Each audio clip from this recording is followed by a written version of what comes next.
people say that when they become Muslim and they're vegetarian, they say, oh, you have to stop eating meat. I mean, you have to start eating meat. Your iman's not complete until you eat meat. That's what they say. And then they give them the biryani and welcome to Islam. Ibn Abi Laham, one of the Sahaba, Ibn Abi Laham was a vegetarian. Kana nabatiyan. This is in the tradition. And the Prophet accepted that from him. Now, if you swore off meat for ibadah, that's a different thing. The Prophet told them not to do that. But he didn't want to eat meat. Maybe he didn't like it. But today, eating a lot of meat is unethical. I would say that eating fish, this is your choice, and I'm not dictating to anybody. You have to make your own choices. You do your research. You know, we're not fascists. Think for yourselves. I'm not here to tell you what to do. I'm here to make you think about things.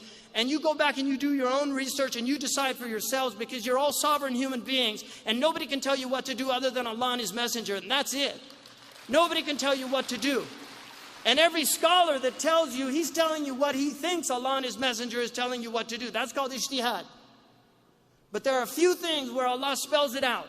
And fallibilism is very important. Our scholars need to have more fallibilism. We don't doubt Islam, but we should doubt our understanding of Islam.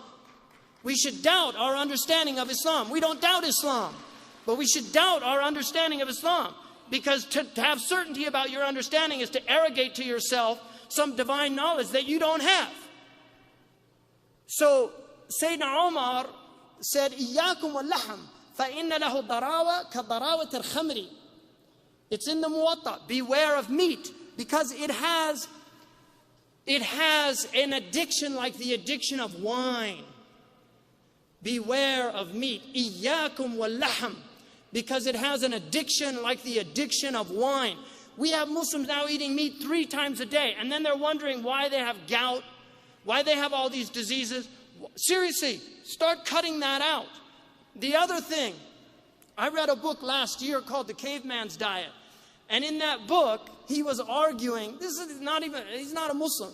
He said everybody should fast at least a month out of the year where they diminish their, this is what he said in his book. He's from LA. Everybody should fast a month out of the year and fast a couple of days in the month. Because he said our bodies are designed to be food deprived. They're designed that way, to be food deprived.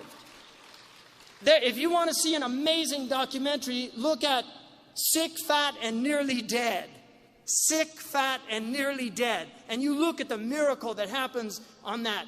A man who fasted 60 days and then got another man who was almost dead to start fasting, and the man's transformation was amazing. We need to transform our food. We need to eat healthy food that's locally grown. If we're going to eat meat, you shouldn't eat meat more than once a week.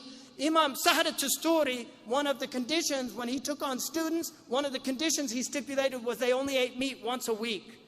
In Maliki fiqh, a rich woman is entitled to meat twice a week. Muslims were semi-vegetarians. The Prophet ﷺ was a semi-vegetarian. He did not eat a lot of meat. This is a fact. You can read it in the seerah. 2 months they would see no smoke came out of his chimney. And they would say, what were you eating? They said, al-aswadain. It's in the Sahih collection. Al-aswadain, water and dates. Dates are one of the most beneficial foods in the world. So this is absolutely imperative that you change your diets. We're eating far too much processed foods. All of this cancer, 1 out of 4 people is getting cancer now. Heart disease, diabetes. 70% of people in some of the Gulf states over 40 have type 2 diabetes. 70%. They're drinking, eating all this processed food. Cancer has become epidemic in West Africa because they're eating all these processed foods. Eat fresh, healthy foods. Eat good foods. This is part of our religion. Allah doesn't mention food without mentioning halal and tayyib. Make your food a source of nutrition. Don't eat empty food. Don't eat too much food. Really. Eat twice a day. Sahal was asked, he said, what do you say about a man who eats once a day? He said, akul al-anbiya. That's the way the prophets eat. He said, what about twice a day? He said, akul al-salihin. He said, that's the way the righteous eat. And then he said, what about 3 times a day? He said, build for them a trough.